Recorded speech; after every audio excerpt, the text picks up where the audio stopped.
मैं पूर्णिमा जी सबसे पहले आपके पास आना चाहती हूँ। अब ईरान तो इनकार कर रहा है, वो तो उनकी सरकारी एजेंसी जो है, न्यूज एजेंसी, वो कह रही है कि किसी मीडिएटिंग कंट्री के साथ भी बातचीत नहीं चल रही है, मतलब किसी दूसरे देश को भी बीच में रखकर बातचीत ही नहीं हो रही है। तो डोनाल्ड ट्रंप कौन सी बातचीत कह रहे हैं कि बड़ी अच्छी बातचीत चल रही है?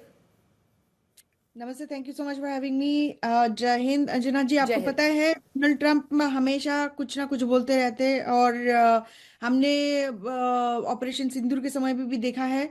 और लिटरली पोस्ट दैट उन्होंने बार बार बोलते रहे कि इंडिया पाकिस्तान का युद्ध उन्होंने रुकवाया। इंडिया से कहा क्या इंफॉर्मेशन आ रही है उसका कोई फर्क नहीं पड़ रहा है। डोनाल्ड ट्रंप की जो ट्रूथ सोशल में वो उनका पोस्ट आती है उससे न्यूज़ बनती है।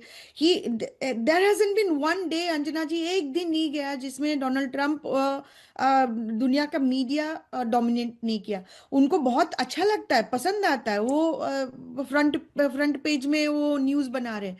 This is exactly what he wants literally. वो किसके साथ बात कर रहे हैं नहीं कर रहे हैं फर्क ही नहीं पड़ रहा है, उसका ट्रूथ सोशल से वो आप ग्लोबल पॉलिटिकल न्यूज़ हेडलाइन बन जा रही है। आप अच्छी बात है, अपने ईरानियन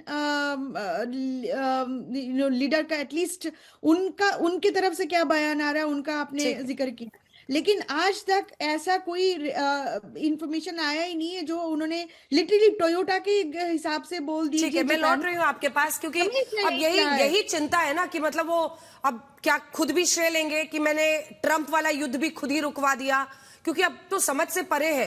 हालांकि जब ईरान कह रहा है कि हम बातचीत ही नहीं कर रहे हैं, कोई इंटरवीनिंग कंट्री भी नहीं है, कोई मीडिएटिंग कंट्री भी नहीं है जिसके जरिए हम बातचीत कर रहे हैं। जमीर जी, आप कैसे देख रहे हैं इसको? और अब ईरान तो इनकार कर रहा है कि भाई बातचीत ही नहीं चल रही है, काहे का अच्छी बातचीत? जी शुक्रिया बहुत बहुत दावत के लिए, और आदाब अर्ज करता हूँ तमाम पैनलिस्ट को। मैं तमाम दुनिया के आज़ाद इंसानों को मुबारकबाद पेश करना चाहता हूँ। ये दुनिया में इंपीरियलिज्म की टाइटैनिक डूब रही है, और ये डूबती हुई टाइटैनिक की निशानी है कि जिसमें ये सुबह कुछ कहते हैं, दोपहर को कुछ कहते हैं, रात को कुछ कहते हैं, अगले दिन सुबह दोबारा कोई और बात कहते हैं। तो इनकी बात की वैल्यू इस वक्त दुनिया में जीरो से भी कम है।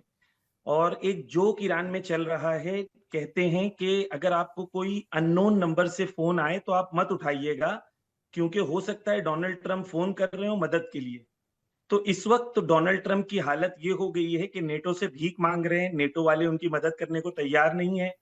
और ये जो फॉल्स फ्लैग इन्होंने दो किए हैं, एक डीसो गार्सिया में जो इन्होंने हमला किया, ये सिर्फ इसलिए है ताकि दुनिया में अब ईरान के खिलाफ खुद लड़ नहीं पा रहे हैं, तो कई फॉल्स फ्लैग करेंगे, कई यहूदी जगह पे हमले करवाएंगे, चाहे अमेरिका में हो चाहे इंग्लैंड में हो, कहीं पर भी, ताकि दुनिया की ओपिनियन फॉल्स फ्लैग के जरिए से ईरान के खिलाफ खड़ी की जाए।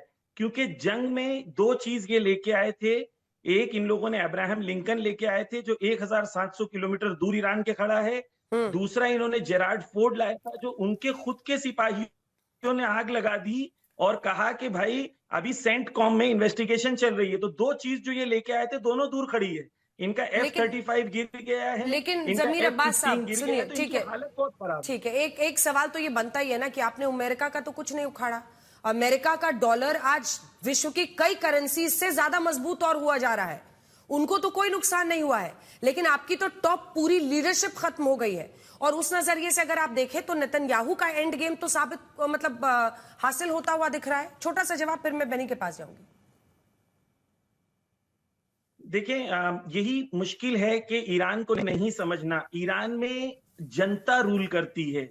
हर मुल्क में लगता है कि लीडर को खत्म कर दो तो मूवमेंट खत्म हो जाएगा। ईरान एक क्रांतिकारी मुल्क है। यहां पर एक लीडर को मारोगे तो 1000 रिप्लेस करेंगे, बिकॉज यहां पर जो प्राइम फीलिंग है वो क्रांति की फीलिंग है कि हम दुनिया के इंपीरियलिस्ट पावर्स के मुकाबले में खड़े हैं, और यहाँ की जनता और यहाँ के यूथ इस चीज से इंस्पायर हो रहे हैं कि पूरी दुनिया ने जिसके सामने खड़ा नहीं हो सका, ईरान ने उसकी नाक को जमीन में रगड़ दिया है।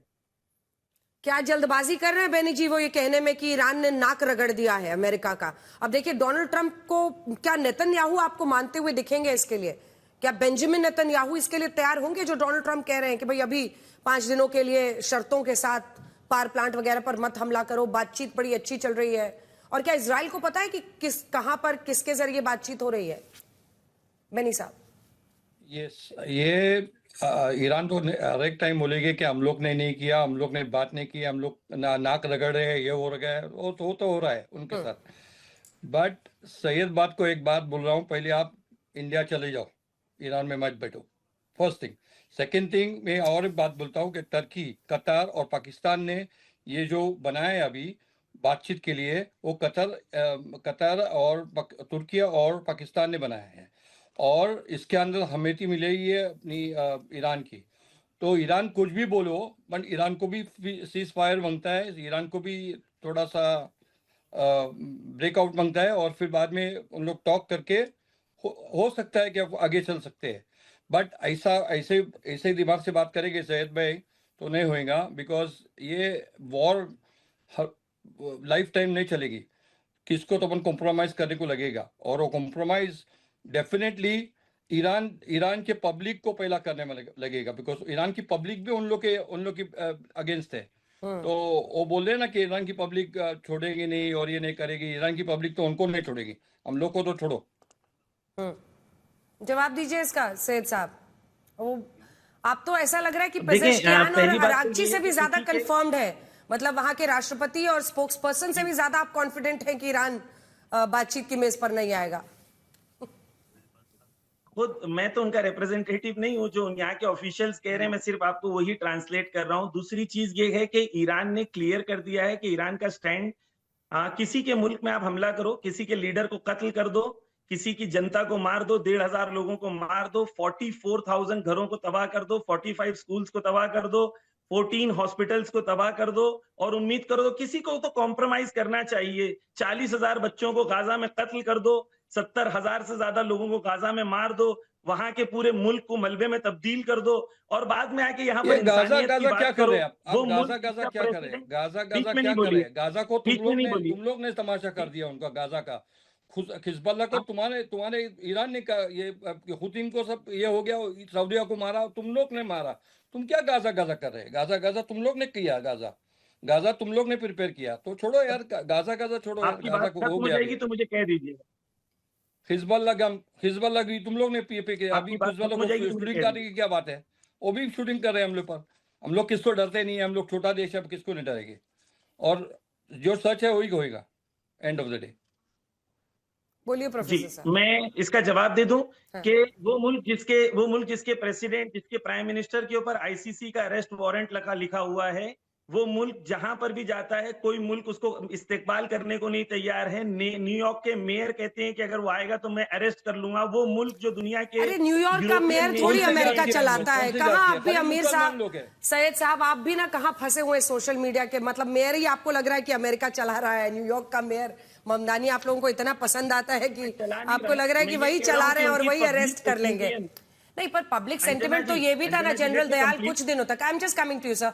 जनरल दयाल, बट ये भी एक सच्चाई है कि ईरान में अभी तक, मतलब कुछ दिन पहले तक विरोध प्रदर्शन सड़कों पर हो रहा था, लेकिन जैसे उनकी टॉप लीडरशिप को एक एक करके मारा गया है, उसके बाद से जो स्थिति बनी है, लोग सड़कों पर तो नहीं निकल रहे हैं, ना डोनाल्ड ट्रंप के कहने पर, ना नेतन्याहू के कहने पर। ये भी एक सच्चाई है। बिल्कुल ये सच्चाई है अंजना। और देखिए, एक बात समझनी पड़ेगी कि लड़ाई एक ऐसे दौर में पहुंच गई थी जहां दोनों साइड जो है अपना सर्वाइवेबिलिटी के लिए लड़ाई लड़ रही है, ना कि कोई सा लग रहा था कि जीत के लिए लड़ाई लड़ रहा है। शुरू में जो अमेरिका ने करना था, जो इजराइल ने करना था, एक तरफ रखिए। जो इजराइल लेबनान में कर रहा है उसको एक तरफ रखिए, जो अमेरिका और इजराइल ईरान में कर रहे हैं वो एक दूसरी बात है। और जो ईरान और इजराइल के बीच में, और ईरान जो गल्फ कंट्रीज में आप डोनाल्ड ट्रंप के इस फैसले को कैसे देखते हैं? क्योंकि ईरान इनकार कर रहा है और हम लोगों को भी नहीं पता था कि कहीं पर बातचीत चल रही है। कैसे समझें इसको जो वो कह रहे हैं आज? देखिए, डोनाल्ड ट्रंप कितना मर्जी हम वो एंटिसिपेट कर लें, आउट ऑफ द कंटेक्स्ट बात नहीं कर रहे होंगे। देखिए, ये इतना आसान नहीं है। हॉर्मूज को जो ये नाटो कंट्रीज कह रही हम इसको ओपन कर देंगे, उसको खोलना इतना आसान नहीं था। तो दुनिया में कोई ना कोई रास्ता निकालना है ना। जिस ट्रंप जिस लेवल से स्टार्ट किए थे वो भी नीचे आएंगे, और जो इजराइल और ईरान मांग रहा वो भी नीचे आएगा। एक ऐसी स्टेज पे पहुंच गए अंजना जहां दोनों को अपनी जो महत्वाकांक्षाएं थी, अगर 100 नंबर चाह रहे थे तो 60 पे भरोसा करना पड़ेगा। और ट्रंप साहब कहीं ना कहीं अब एक ऑनरेबल एग्जिट रूट देख रहे हैं, इसमें कोई शक की बात नहीं है। और वरना तो अगर वो आज फायर करते इनके पूरे के पूरे पावर सेंटर्स को डिस्ट्रॉय करते, तो ये भी तो फिर गल्फ कंट्रीज, और गल्फ कंट्रीज ने कहीं प्रेशर डाला है, वो प्रेशर काम कर रहा है। गल्फ कंट्रीज ने देखिए अब तक किसी ने लड़ाई का बेड़ा नहीं उठाया, उन पे जो मार पड़ी वो उन्होंने झेली है और उन्होंने वापस जवाब नहीं किया अभी तक ईरान का। तो ये उनकी मैच्योरिटी और उनकी सेंसिबिलिटी है, और वो चाहेंगे लड़ाई खत्म हो। वो सबसे ज्यादा हम लोगों के साथ उनका नुकसान है ना, वहां से 40 से 50 टैंकर्स एवरी डे, 120 मतलब हर मिनट, हर 1 घंटे के अंदर 5 से 6 शिप्स पास होते हैं हॉर्मुज के अंदर से। वो बंद है ना, दुनिया की इकोनॉमी तबाह हो रही है। तो कहीं ना कहीं डोनाल्ड ट्रंप को कुछ ना कुछ इंडिकेशंस है कि अब ये बात जो है, थोड़े दिन बाद ये बात, और 3-4 वीक हो गए हैं अंजना, तो कहीं ना कहीं पीस की तरफ बढ़ेगी बात। बड़ी खबर इस वक्त की आपको बता दें, ईरान समझौता करने के लिए बेताब है, ये डोनाल्ड ट्रंप कह रहे हैं। अशोक सज्जनहार जी, इसको कैसे देखा जाए? ईरान समझौता करने के लिए बेताब है, डोनाल्ड ट्रंप कह रहे हैं। 5 दिन के लिए उन्होंने पावर प्लांट्स वगैरह पर हमले की रोक लगा दी है, कह रहे हैं बातचीत अच्छी हुई तो जल्दी। एक नजरिया ये भी है जिसमें ये देखा जा रहा है कि क्या वो इस फिलहाल टाइम बाय कर रहे हैं, और अगर वाकई इस ऑफर में ईमानदारी है तो क्या ईरान को भी पहल करके बातचीत करके युद्ध के विराम की तरफ नहीं बढ़ना चाहिए? जी बहुत धन्यवाद अंजना, मुझे आमंत्रित करने के लिए। आप बिल्कुल ठीक कह रही हैं। देखिए जो कुछ हो रहा है यहाँ पर अमेरिका में, जहाँ पर उसकी आर्थिक स्थिति को क्या फर्क पड़ रहा है, क्या उसके ऊपर जो गैस प्राइसेस क्योंकि इस खबर में एक एडिशनल इंफॉर्मेशन है, क्योंकि जो अभी तक ईरान इनकार कर रहा था कि भाई बातचीत नहीं हो रही है हमारी, कहां से कह रहे हो, तो एक्सियोस के रिपोर्टर का दावा है जिसमें यह बताया गया है कि तुर्की, पाकिस्तान, इन देशों के जरिए तुर्की, इजिप्ट, पाकिस्तान संदेश पहुंचा रहे हैं। तो इनका ये कहना है कि तुर्की, इजिप्ट और पाकिस्तान 2 दिनों से तनाव कम करने की कोशिश हो रही है और ये तीनों देश संदेश पहुंचा रहे हैं। जी अशोक जी। जी देखिए, मेरा कहना का इसमें यह है, जो ईरान से इतनी बाहर हमें खबरें नहीं आती हैं। आपने ये बड़ा अच्छा प्रश्न पूछा था, जो वहां पर जनवरी के महीने में कितने हजारों की संख्या में वहां पर लोग आ गए थे, सड़कों पर उतर आए थे, परंतु अभी वो कोई नहीं दिखाई दे रहे हैं।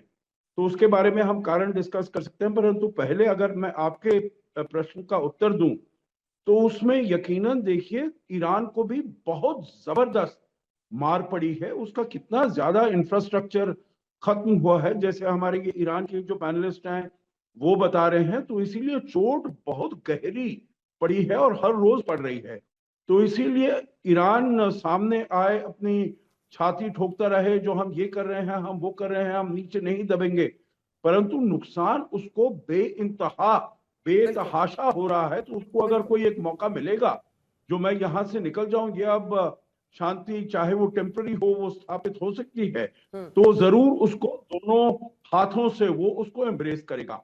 अगर आप मुझे इजाजत दें, वही जो आपने प्रश्न पूछा था, जो क्यों वहां की जनता नहीं आ रही है, देखिए ऐसे जब होता है, एक तो वहां पर नेशनलिज्म की एक वो इमोशंस आ जाती हैं, जो हमारी सरकार के ऊपर, अगर हम अपने आप बदलाव चाहते हैं तो यकीनन उसमें हम वो बदलाव करने के लिए, जद्दोजहद करने के लिए हम तैयार हैं, राजी हैं। परंतु अगर कोई और उसमें आता है तो वो फिर आप अपनी जो सरकार है वहां उसके साथ हो जाते हैं। तो इसका मतलब ये नहीं है जो 2022 में जो मासा अमीनी के जो प्रोटेस्ट हुए थे, जो वो प्रोटेस्ट एकदम खत्म हो गए हैं, जो वो महिलाएं हैं उनको सब कुछ वो बिल्कुल ठीक है, बिल्कुल ऐसी बात नहीं है।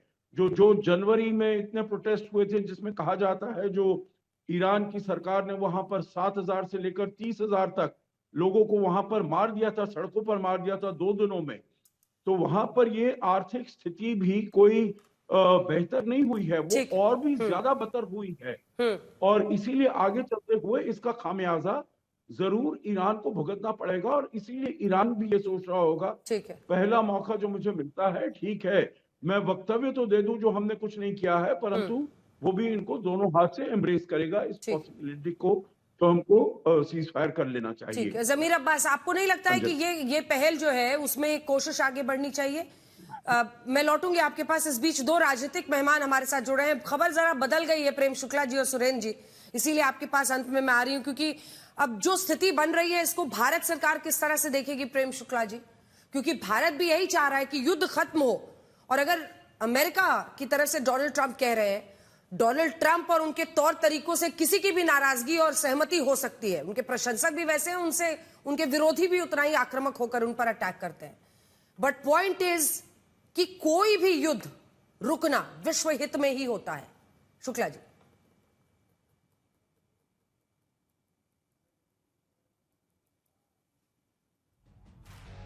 प्रेम शुक्ला जी, शायद उन तक आवाज नहीं पहुंची। यही सवाल सीधा आपके पास सुरेंद्र जी लिए चलती हूं। अंजना जी, देखिए, युद्ध से बुद्ध की ओर जाना तो हमेशा स्वागत योग्य कदम होता है। एक बड़ा पुराना हमारे एक दोस्त शायर हैं मनीष शुक्ला, उन्होंने एक शेर लिखा था, कहते हैं मुखालिफों को हैरान करने वाला है वो अपनी शिकस्त का ऐलान करने वाला है। आज जिस तरीके से डोनाल्ड ट्रंप ने जो बात कही है वो उसकी शिकस्त की तरफ जा रही है, ये अपने आप में सच है, लेकिन इसका भी स्वागत होना चाहिए, इसमें भी कहीं कोई दो राय नहीं। वो लोग अब क्या कर रहे हैं क्या नहीं कर रहे हैं, मुझे तो आज जो हैरानी आ रही है वो हैरान कुल बात यह है अंजना जी, और आपको भी हैरानी होगी कि कितना बड़ा वर्ल्ड ऑर्डर में भारत की पोजीशन क्या हो गई और पाकिस्तान की पोजीशन क्या हो गई। आप इस चीज को देखिए, कहां शांति के लिए हर शख्स भारत की तरफ देखता था, हिंदुस्तान की तरफ देखता था, आज शांति के प्रयास जो हैं पाकिस्तान कर रहा है। नहीं सुरेंद्र जी, क्या बात कर रहे हैं सुरेंद्र जी? मुझे लग रहा है आप इसको मिसरिप्रेजेंट कर रहे हैं। ये बिचौलिए का काम कर रहे हैं, बस बात यहां से वहां पहुंचाते हैं, जैसे होता है ना कागज यहां से उठा के वहां रखना। इजिप्ट, तुर्की और पाकिस्तान, यहां से वहां, क्योंकि देखिए जब कतर में भी बातचीत हो रही थी, माफ कीजिएगा ओमान में, तब भी अमेरिकी और ईरानी आमने सामने नहीं बैठे थे। ओमान के अधिकारियों से बात करते थे और जो कहते थे वो ओमान के लोग वहां पहुंचाते थे अमेरिका को। तो यूजुअली ईरान और अमेरिका के लोग आमने सामने बैठते ही नहीं है, तो आप सिर्फ टेबल पर पेपर यहां से वहां ले जाते हैं।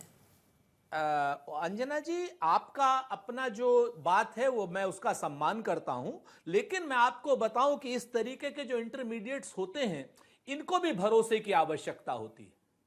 अगर ये भरोसेमंद लोग नहीं होंगे, भरोसेमंद साथी दोनों की तरफ के नहीं होंगे, तो कोई अपने कागज भी, आप ही के हिसाब से मैं बात कर लूं तो भी अपने कागज नहीं दिए जाएंगे। और पहले हिंदुस्तान ने हमेशा शांति की बात कराई, हमेशा शांति की बात करी, और हमेशा शांति की बात पे फ्रंट टेबल पे हिंदुस्तान बैठा हुआ था। ये अपने आप में नरेंद्र मोदी जी की सरकार के लिए एक बड़े झटके की तरीके से है या नहीं, ये मैं आपके ऊपर छोड़ता हूं। मैं बहुत ज्यादा इस पे आपसे बहस इसलिए नहीं करना चाहता क्योंकि आप और हम दोनों ही शांति चाहते हैं। तो ये मैंने एक अपना आपको मुद्दा रख दिया। दूसरा मुद्दा आपके सामने है कि आज शांति हो जाए ताकि कोविड जैसे हालात ना हो। आज जैसे प्रधानमंत्री जी ने कहा कोविड जैसे हालात के लिए तैयार रहना पड़ेगा। अरे भाई प्रधानमंत्री जी, क्या लाखों लोगों को मरने देने के लिए आप तैयार कर रहे हो? दूसरी बात, आज आप ही के जैसे सूत्रों से खबर आई है, मैं आपको बताऊं, जैसे आपके पास सूत्र आते हैं पूरे दिन में, आज एक सूत्र और चल रहे हैं, कह रहे हैं कि साहब 14 किलो के सिलेंडर में अब 10 किलो गैस दी जाएगी। तो आप बताइए, महंगाई का बम फूटेगा? शुक्ला जी दोनों ही बातों का जवाब दीजिए। एक तो वो कह रहे हैं कि पाकिस्तान और तुर्की, देखिए वर्ल्ड ऑर्डर में वो ज्यादा इंपॉर्टेंट हो गए हैं, वो बातचीत बीच में मीडिएट कर रहे हैं, और भारत क्यों नहीं है। और दूसरा उनका कहना है कि कोविड से जो तैयारी की बात कर रहे हैं, सिलेंडर में क्या आप कम गैस देंगे? जवाब दीजिए शुक्ला जी। नहीं, कांग्रेस की मंशा तो यही है कि पाकिस्तान जो है वो वर्ल्ड ऑर्डर में बेहतर हो जाए, लेकिन ऐसा हो नहीं पा रहा है। कांग्रेस के युवराज की हसरतें पूरी नहीं हो रही हैं, लेकिन कांग्रेस की हसरतें तो यही हैं, वो चाहता है कि भारत की जगह जो है पाकिस्तान जो है विश्व व्यवस्था में बेहतर स्थान पा जाए। ये उनकी बहुत दिनों की विचारों की मंशा है, लेकिन पूरी नहीं होती। एक बात। दूसरी बात जहां तक है, ये कहां से खबर आ जाती है कि 10 किलो का टिकट, ये अफवाहें फैलाओ। कांग्रेस की अफवाहों की मिल जो है वो लगातार चल रही है कि किसी तरह इस देश में अराजकता फैला दे ताकि पाकिस्तान को फिर फायदा हो जाए। चीन के चंदे पर पलने वालों को ये लगातार इनकी यही जो है, इनके मन में यही मंशा रहती है कि किसी तरह देश में अराजकता फैल जाए, किसी तरह देश में अफवाहें फैला दी जाए, किसी तरह से लोग नाराज हो जाएं, किसी तरह से लोग सड़कों पर उतर जाएं, किसी तरह से असंतुष्ट हो जाएं। साहब ये इस तरह से युद्ध के समय में भी जिस तरह की हरकतें कांग्रेस लंबे अरसे से करती आ रही है, ये ठीक नहीं है। ये एक जिम्मेदार राष्ट्रीय दल होने का तो कहीं से भी कोई संकेत नहीं है। इस तरह के संकेतों को देकर कांग्रेस खुद को जो है वो कब्र की तरफ भेजने का काम कर रही है। लगातार गर्त में गिरते जाने के बावजूद भी देखिए, बहुत बड़ी खबर है आज की। तैयार नहीं है। अगर एग्जिट प्लान डोनाल्ड ट्रंप खोज रहे हैं, बड़ी खबर है, उस पर मुझे जानना है, लेकिन मुझे पता है आप लोगों की पॉलिटिकल मजबूरियां हैं। सुरेंद्र जी, छोटा सा प्लीज, छोटा सा काउंटर अटैक। हाँ, मैं बहुत छोटा सा जवाब, मैं प्रेम शुक्ला जी को, कोई भारतीय जनता पार्टी के प्रवक्ता कोई जवाब नहीं देने वाला। कांग्रेस ने जो किया है और कांग्रेस कितनी देशभक्त है पूरी जनता जानती है। एक पाकिस्तान के दो पाकिस्तान की हैं, इसमें कहीं कोई दो राय नहीं। आप लोगों ने तो उंगली तक नहीं कटाई है आजादी के आंदोलन में। खैर, मैं आपसे जो कहना चाह रहा हूं, आज की डेट में युद्ध से शांति की ओर हम क्यों जाना चाहते हैं, क्यों हमारी भूमिका मजबूत होनी चाहिए, क्यों हमारी भूमिका मजबूत होने चाहिए, हम सिर्फ इसलिए बता रहे हैं अंजना जी कि रोज हमें 2 LPG के जहाज चाहिए, रोज 2 चाहिए, एक PNG का जहाज चाहिए और एक LNG का जहाज चाहिए।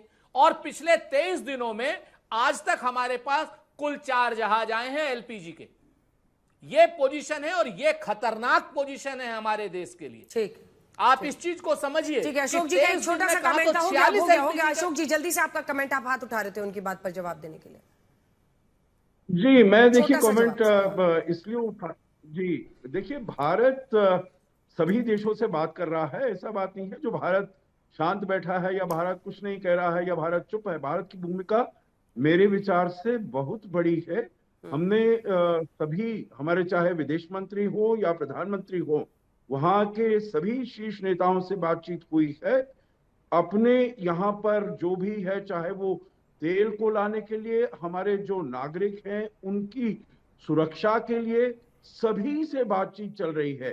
देखिए, जहां तक पाकिस्तान का है, मैं तो समझता हूं जो पाकिस्तान अमेरिका के साथ केवल चापलूसी करके उसके साथ जमा हुआ है, उसको उसने क्रिप्टो कुछ दे दिया है, कुछ मिनरल्स, क्रिटिकल मिनरल्स बताया हमारे पास हैं, मेरे विचार से कुछ नहीं है।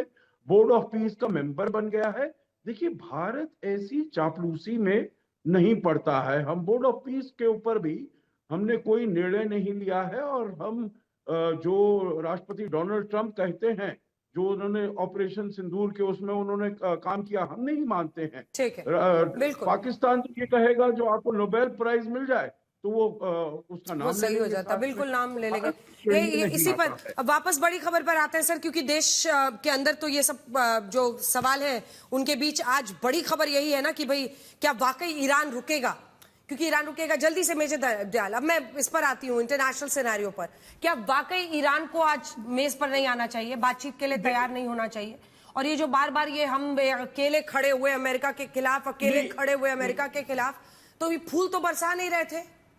अगर ये खाड़ी के देशों पर हमले कर रहे हैं, इजराइल पर हमले कर रहे हैं, स्कूल पर हमला हो रहा है, तो ये भी तो फूल नहीं बरसा रहे हैं ना ईरान।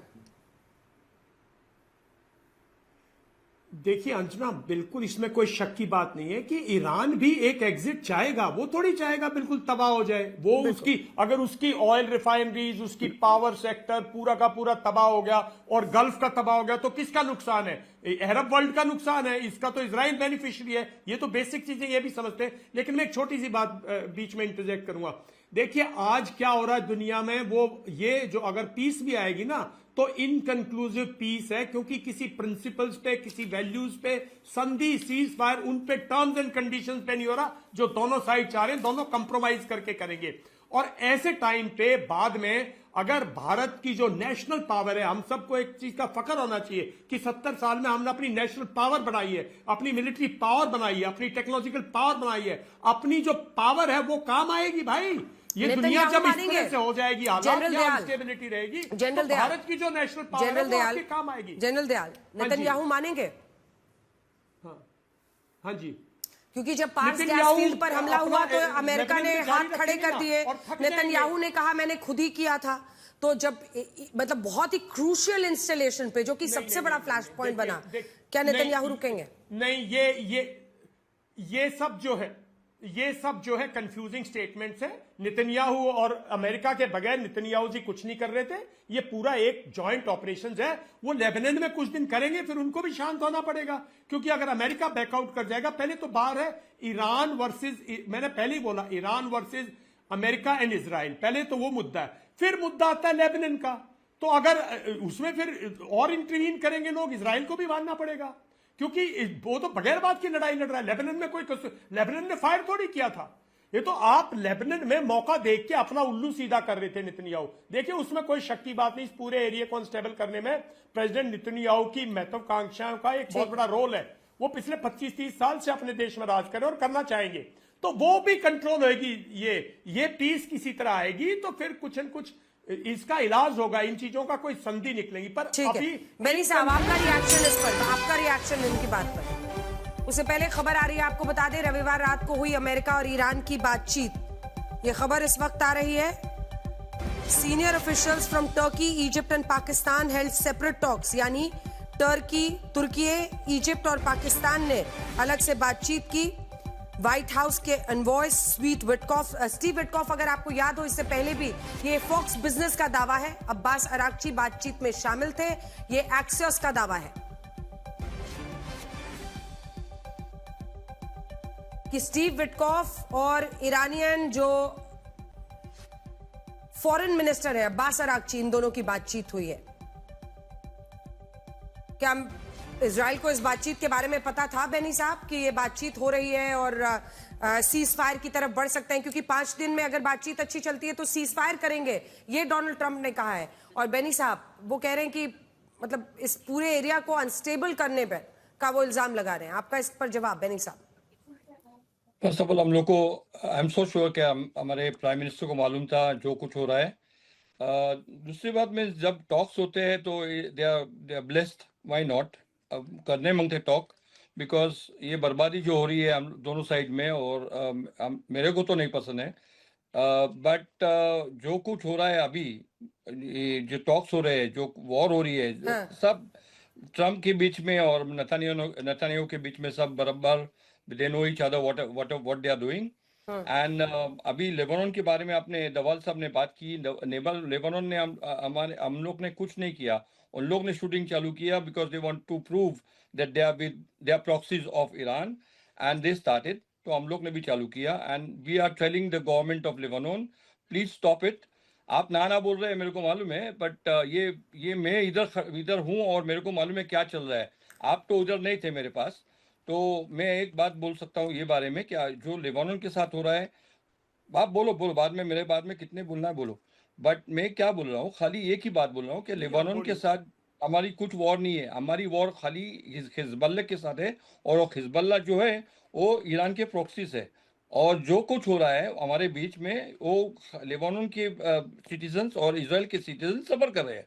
और अभी आप देखेंगे, मेरे इधर टीवी चालू है, उसके अंदर आप देखेंगे कि डायरेक्ट बस के ऊपर बॉम्ब किया उन लोग ने।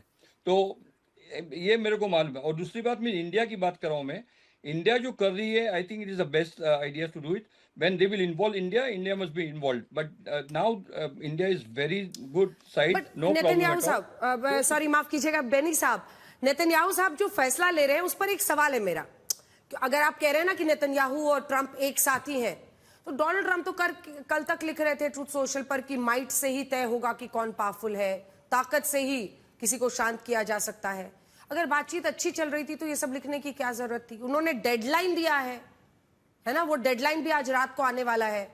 उसके कुछ घंटे पहले उन्होंने अगर रोका है, आपको क्या लग रहा है, क्यों ऐसा किया उन्होंने? जना आपको मालूम, अंजना जी आपको मालूम है, आप पहले टाइम में आपके टीवी पर नहीं हूँ, उसके पहले भी वॉर्स में था मैं आपके टीवी पर, और आपको मालूम है ये सब 47 इयर्स का सफर है, और उन लोग को हम लोग के कंट्री को बर्बादी कर रहे हैं। बेनी साहब ठीक है बेनी साहब, पर इस टाइम पर अगर ये युद्ध रुकता है, आपको लगता है इजराइल के लिए ये स्थिति ठीक रहेगी?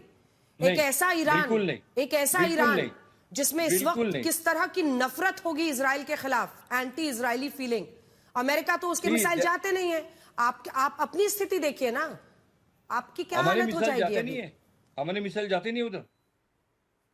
तो यही मिसाइल हमारे मिसाइल ही मिसाइल करते रहना है क्या हमेशा? नहीं, मेरे को मिसाइल नहीं करना है। मैं बोलता हूँ ना, कल बैठ के बात कर सकते हैं ईरान लोग के साथ, बोलेंगे चलो we are not worried about Israel, we will not destroy Israel, we don't have any problem with anybody. But जब तक उन लोग बोलेंगे क्या इजराइल को हम खत्म करेंगे, इजराइल को ये करेंगे वो करेंगे, that till that time we will fight for them, we will fight, because we want the end of this thing. We don't want that every time whenever it's not good for them, they be send Houthis को, इसको बोलो, Iran को बोलो, Yemen को बोलो, Iraq को बोलो, Lebanon को बोलो, क्या करो, मारो इजराइल को। That is not fair, that is not good.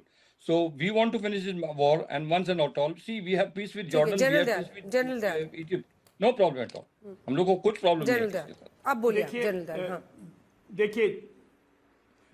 देखिए जो सीज फायर एग्रीमेंट थी विद लेबनान की और इनकी हिजबुल्लाह की और इजराइल की 2024 में, मॉनिटर्ड बाय अमेरिका, लिटानी रिवर के नॉर्थ में हिजबुल्लाह चला गया था। वो 25-30 किलोमीटर है बॉर्डर से।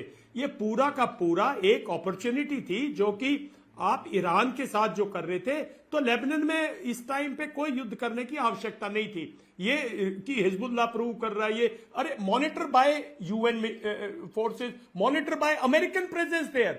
उसके बाद अगर हिजबुल्लाह कुछ कर रहा था, जबकि इतनी स्ट्रिक्ट उसमें आपके पास ईरान की तो पूरी की पूरी नॉलेज थी, तो हिजबुल्लाह की तो होगी ना। तो ये बगैर बात के लड़ाई बढ़ाना ये नहीं ठीक है। इस टाइम पे ईरान भी बैकआउट करेगा अंजना जी, क्योंकि ईरान में काफी पनिशमेंट हो चुकी है। वो सब दोनों रास्ता देख रहे हैं, कुछ रोड रास्ता निकाल दे, और ये कहीं ना कहीं गल्फ कंट्रीज का इनिशिएटिव है। बाकी ये टेलीफोन कौन कर रहा है, कौन बात कर रहा है, बहुत छोटी चीज है। गल्फ कंट्रीज जो हैं उन्होंने बहुत रेजिलेंस शो की है, बहुत मैच्योरिटी शो की है। उन्होंने जवाब नहीं दिया, उनके ऊपर पनिशमेंट भी हुई, उनकी आग भगदड़ मची, प्रॉपर्टी गिरी, उनका धंधा बंद हो गया, बिजनेस बंद हो गया, लेकिन उन्होंने रिस्टेन किया और वो पीस चाहते हैं। वो नहीं चाहते इजराइल दादागिरी करे या ईरान दादागिरी करे, वो चाहते। और जब ये खत्म हो जाएगी ना अंजना जी, 4-5-6 महीने के बाद, तब मेरा मानना यह है कि हमारा एक रोल उभर के आ सकता है, क्योंकि हम एक बहुत मजबूत देश है और हम सबसे ज्यादा इफेक्टेड है। हमें एक्चुअली यहाँ पीस के लिए हमें सबसे बड़ा बिल्कुल अशोक जी पर अगर हम पूरा सीक्वेंस ऑफ कॉन्वर्सेशंस देखें, ठीक है मैं लौट रही हूँ आपके पास, तो 3 मुल्क जिसको चुनता है ईरान बातचीत करने के लिए, अगर ये फॉक्स न्यूज और एक्सियोस न्यूज की खबर सही है, तो वो देश है 3 अन्य मुस्लिम देश, इजिप्ट, पाकिस्तान और तुर्की। क्योंकि अब खाड़ी देशों के साथ तो कोई सवाल उठा नहीं था, खाड़ी देशों में तो उन्होंने अपना, ईरान ने चौपट कर ही ली है स्थिति, तो उनके जरिए ये बातचीत कर रहे हैं। अभी कितना रिलायबल माना जाए कि इसके जरिए रुक जाएंगे या डोनाल्ड ट्रंप टाइम बाय कर रहे हैं, कैसे देखेंगे? छोटा सा जवाब। जी, छोटा सा जवाब मैं यही दूंगा, जो इजिप्ट और तुर्की तो इसमें मेरे विचार से ठीक बैठते हैं, क्योंकि जब भी ईरान के ऊपर कुछ आपदा आई है तो तुर्की ने भी सहायता की है और इजिप्ट ने भी प्रयास किया है। परंतु मेरे विचार से उनके जो संबंध हैं पाकिस्तान के साथ वो बिल्कुल अच्छे नहीं है। तो मैं इसके ऊपर विश्वास। वक्त इतने की इजाजत देता, आप सभी का बहुत धन्यवाद हमारे साथ जुड़ने के लिए।